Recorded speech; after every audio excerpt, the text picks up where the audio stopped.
நீ அறியாத பல நண்பர்களை, நீ அறியாத பல கால சூழல்களை உனக்கு தந்தவர், உனக்கான நல்வாழ்வின் திட்டங்களை ஏற்படுத்தியவர் இவர் ஒருவரே.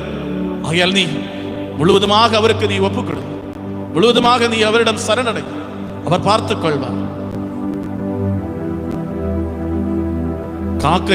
காகம் பறந்து வருகிற போது தனது குஞ்சுகளை சிறகின் கீழ் பாதுகாக்கிற கோழியை போல நம் ஆண்டவர் அழகியாகின்ற காகம் பறந்து வருகிற போது தனது சிறகின் கீழ் நம்மை பாதுகாப்பார். நாம் உயர்ந்த இடங்களை அடைவதற்கு கழுகின் சிறகின் மேல் நம்மை சுமந்து செல்வார். நமது குடும்பத்தையும் நமது வாழ்க்கை சூழல்களை எல்லாம் உயர்த்த, நமது வாழ்வு மேலும் மேலும் மகிழ்ச்சியாக மாற, நோய்கள் கவலைகள் கண்ணீரெல்லாம் விட்டு போக அவரது முன்னிலையில் நம்மை சமர்ப்பித்தால் போதும். ஆகையால் நம்மை முழுவதுமாக விட்டுக் கொடுப்போம். நமது எல்லா வேண்டுதல்களையும் ஆண்டவருக்கு ஒப்புக் கொடுப்போம்.